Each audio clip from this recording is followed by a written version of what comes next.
The Civil War ends in 1865, and around the same moment, Abraham Lincoln is assassinated. So the attempt to usher in the post-Civil War era is already off to a bad start. Um, it's bad start because the country has lost kind of moral political leadership of Lincoln, um, who doesn't even get a chance really to start his second term. The presidency falls to Andrew Johnson, who is going to be stuck in controversy with Republicans in the Senate who are going to want, in Congress, who are going to want to push for more radical reforms. So part of this is a different groups trying to push for their own agenda in the Reconstructive era. Now, Reconstruction basically begins in 1865 and ends in around beginning of 1877. Um, so it's about a little over a decade, um, and it's well, in some ways you can say it's major historical repercussions because, and let's just say the radical Republicans get their way. In some ways, it's amazing that the 13th, 14th, and 15th Amendments were passed, ending slavery, giving black men the right to vote, um, stuff like that. Um, so it's significant, changes to American law. The problem is, you can pass laws, but if no one's there to enforce them, and enforce them consistently, then you have the eventual racial problems that continue even after the Civil War and slavery is over. So a lot of it boils down to the North not having significant enough support enforcing the laws in the South and providing a stable and safe path for African Americans. Um, in the Southern mind, um, in many places of the South, quote unquote Southern redemption was the way of being. And you have groups like the White League and the Ku Klux Klan rise to intimidate African Americans from being public, join public office, and also intimidating white support in the South as well. So you had Southerners in the South who were figured, okay, well, war's over, South lost. Let's get on the business of moving ahead to the new era. Um, I mean, there's the whole issue of carpetbaggers going to Northerners going down the South to set up camp. Um, you have this intimidation that happens even of them. Scalawags or Southerners who become Northern sympathizers to some extent to this, and the plight of African Americans from slaves to sharecroppers. Even though the Freedmen Bureau is there to help them, right? It was set up to as a way to kind of help the now freedmen to assimilate into culture. Again, this Southern redemption does a number. There's quite a significant resistance. Just straight up murders, lynchings happening, and it doesn't seem like anybody is really doing anything concrete to stop it. So that's part of the problem that then leads into this kind of era of segregation that's slowly going to take into the South. And frankly, maybe one like giant meta historical comment would be that the national state of the US is more interested now in kind of flexing its industrialized um, economic muscles, military muscles across the world, or at least within its around its borders, and then also, frankly, just over it. Like, yeah, he fought the Civil War. He had all the lead up to the Civil War. Now you have Reconstruction for another decade or so, and people are just they grow tired of it, and just kind of drop the ball. Historians point to the election of Hayes in the 76-77 election, which close, and so the Republican and Democrats make a deal, basically say like, we'll let Hayes, the Republican, be president if you remove the army from the South, because that was basically the only thing stopping the aggression against African Americans in the South was federal troops sent there by President Grant. So Johnson had even been impeached because of his attempt to kind of throw a monkey wrench into the Republicans' more harsh plan of Reconstruction.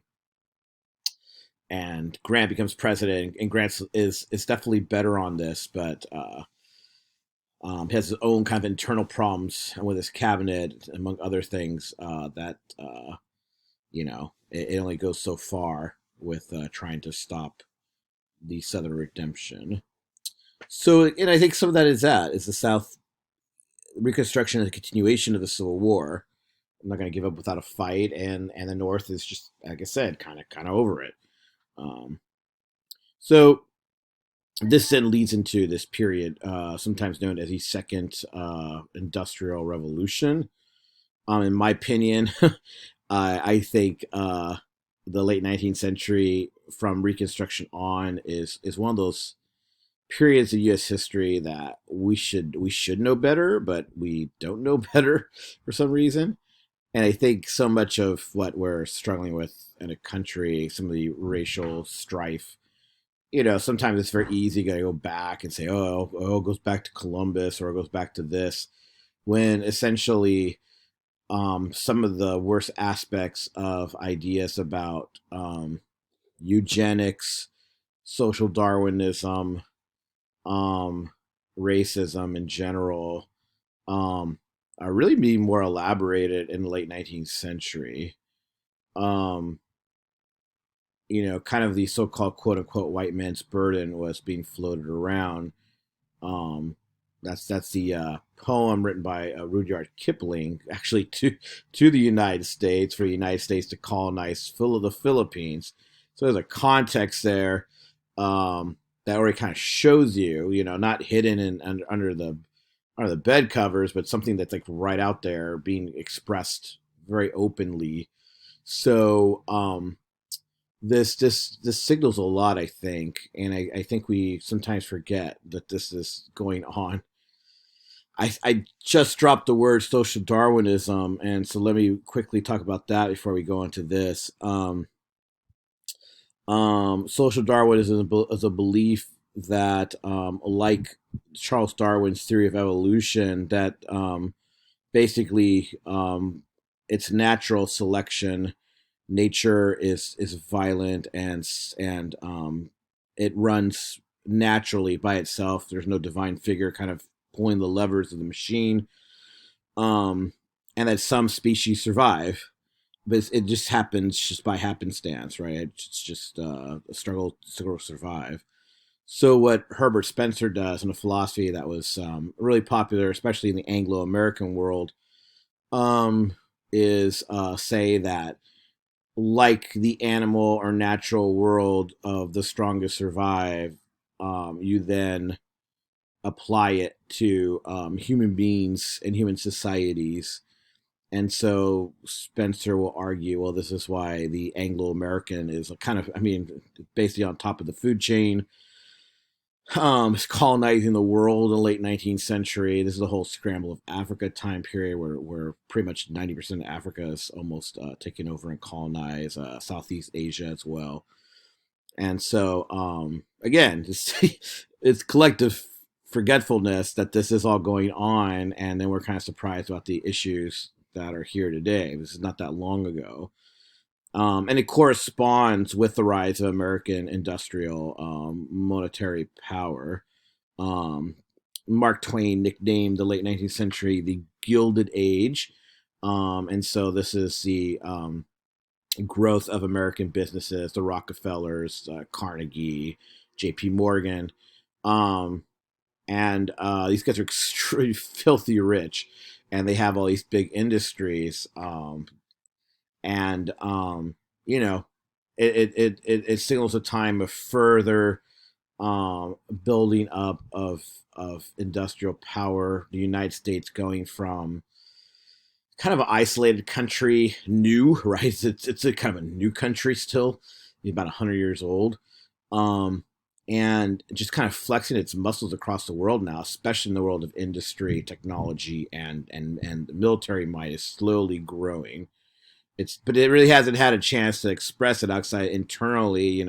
Wars against Native Americans going on, and some what people call colonial wars, imperialist wars going on right around its borders, which we'll talk about in a little bit. Now, in relation, this has been the case. England was the first to industrialize, and you have other industrialized, Western European countries, Germany, France, the big names, right? They're doing the same.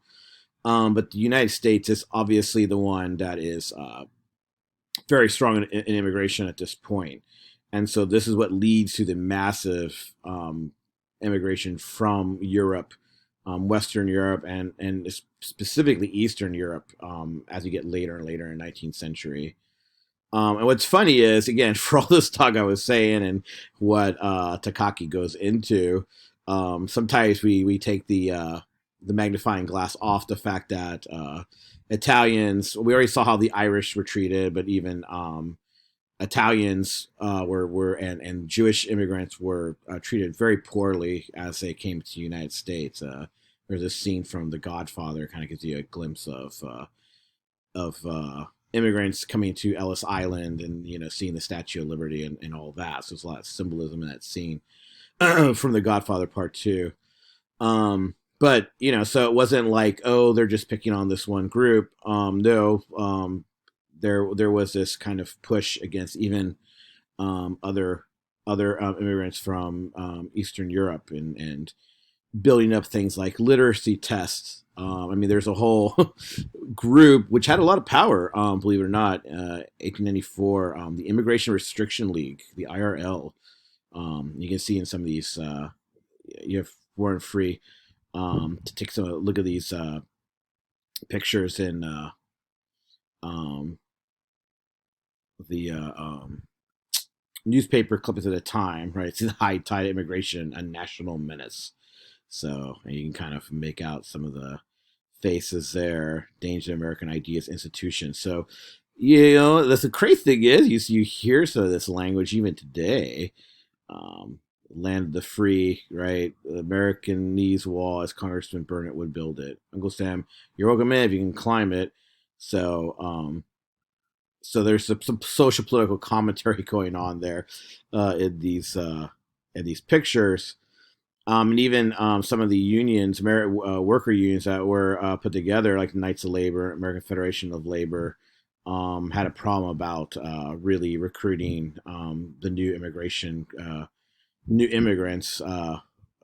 or even African Americans in particular as well.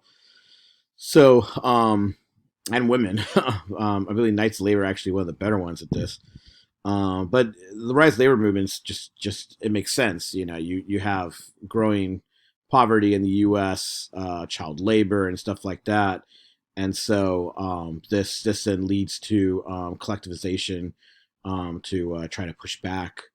But it's tough. I mean, one example is the Haymarket Affair, where riot basically breaks out.